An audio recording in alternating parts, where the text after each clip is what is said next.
എല്ലാവർക്കും നമസ്കാരം. ഇന്ന് നമ്മൾ ഒരു അവിയലാണ് ഉണ്ടാക്കാൻ പോകുന്നത്. അതിനായിട്ട് കുറച്ച് പച്ചക്കറിയൊക്കെ എടുത്തിട്ടുണ്ട്. ആദ്യം തന്നെ നമ്മൾ പച്ചക്കായ അരിഞ്ഞ് വെള്ളത്തിലിട്ട് വെക്കണം, അല്ലെങ്കിൽ അത് കറുത്തു പോകും. അത് കഴിഞ്ഞിട്ട് നമുക്ക് ബാക്കി പച്ചക്കറികളൊക്കെ ഒന്ന് അരിഞ്ഞെടുക്കാം.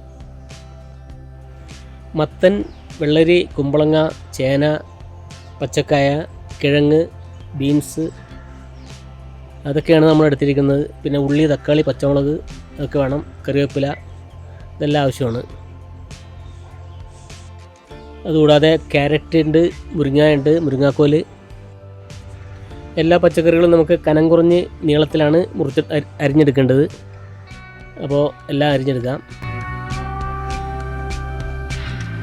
അവിയലിൽ ഒരുപാട് പച്ചക്കറികൾ ചേരുന്നതുകൊണ്ട് നമുക്കിതൊരു പോഷകസമ്പുഷ്ടമായ ഒരു വിഭവമാണെന്ന് പറയാം. ഓണത്തിനും വിഷുവിനും മാത്രമല്ല, മലയാളികളുടെ ഒട്ടുമിക്ക വിശേഷ ദിവസങ്ങളിലെ ആഘോഷങ്ങൾക്കും സദ്യവട്ടങ്ങൾക്കും മുൻപന്തിയിൽ തന്നെയുള്ള ഒരു വിഭവമാണ് അവിയൽ. ആദ്യമായി നമുക്ക് ചേന ഒന്ന് വേവിച്ചെടുക്കാം. ചേനയ്ക്ക് ഇത്തിരി വേവ് കൂടുതലുള്ളതുകൊണ്ട് ഒരു വിസിൽ വരുന്നവരെ വേവിക്കാം. നമുക്ക് ഒരു വിസിൽ വന്നിട്ടുണ്ട്. നമ്മൾ എയർ പോയതിനു ശേഷം കുക്കർ തുറന്ന് ബാക്കിയുള്ള പച്ചക്കറികളും കൂടി അതിലോട്ട് ഇട്ട് കൊടുക്കുകയാണ്. ഒരു 1/2 ടീസ്പൂൺ മഞ്ഞൾപ്പൊടിയും 1 ടീസ്പൂൺ ഉപ്പും ചേർക്കുന്നുണ്ട്. കല്ലുപ്പാണ് ചേർക്കുന്നത്. 1 ടീസ്പൂൺ വെളിച്ചെണ്ണ കൂടി ചേർക്കുക. പിന്നെ ഒരു സവാള അരിഞ്ഞത്,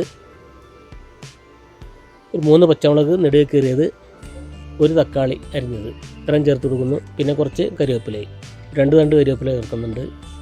എന്നിട്ട് കുലുക്കി യോജിപ്പിച്ചെടുക്കുക. അത് ഇനി കുക്കർ മൂടി ഒരു വിസിൽ വരുന്നവരെ വേവിക്കാം.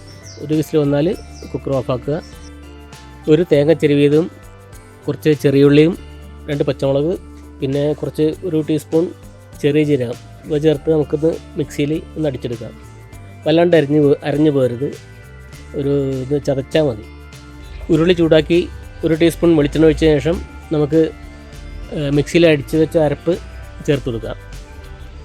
അരപ്പ് പരത്തി കളയണ്ട, അങ്ങനെ തന്നെ കൂട്ടി വെച്ചാൽ മതി. അതിനുശേഷം നമുക്ക് പച്ചക്കറി അതിൻ്റെ മേലോട്ട് ഇടാം. ഇനി ഒന്ന് മൂടി വെച്ച് ഒരു 2 മിനിറ്റ് മൂടി വെച്ച് വേവിക്കുക. 2 മിനിറ്റ് കഴിഞ്ഞിട്ട് മൂടി തുറന്ന് നമുക്ക് ശരിക്കും നന്നായിട്ട് ഇളക്കി യോജിപ്പിച്ച് കൊടുക്കാമല്ല. അരപ്പും പച്ചക്കറിയായിട്ട് നന്നായിട്ട് മിക്സ് ചെയ്ത് വരുന്ന വിധത്തിൽ ഇളക്കി കൊടുക്കുക. അതിനുശേഷം ഒന്നുകൂടി മൂടി വെച്ച് വേവിക്കുക. മറ്റ് പച്ചക്കറി വിഭവങ്ങളൊക്കെ അപേക്ഷിച്ച് കുട്ടികൾക്കും മുതിർന്നവർക്കൊക്കെ ഒരേപോലെ ഇഷ്ടപ്പെടുന്നൊരു വിഭവമാണ് അവിയൽ.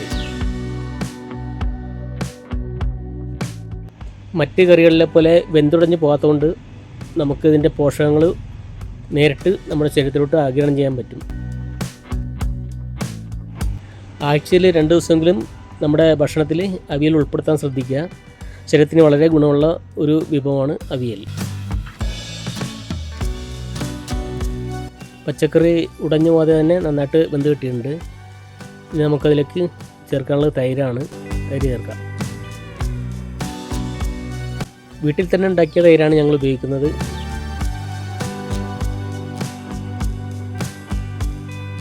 ഒരു കപ്പ് തൈരാണ് ചേർക്കുന്നത്. തൈര് ചേർത്തതിന് ശേഷം നന്നായിട്ട് മിക്സ് ചെയ്ത് കൊടുക്കുക.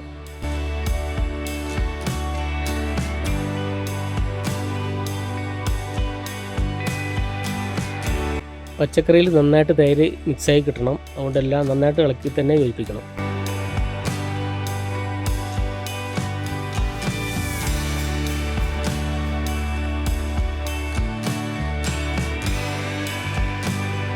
ഇനി നമുക്ക് കുറച്ച് കരിവേപ്പില കൂടി ചേർത്ത് കൊടുക്കാം. ഒരു 2 കരിവേപ്പില എടുത്തിട്ടുണ്ട്.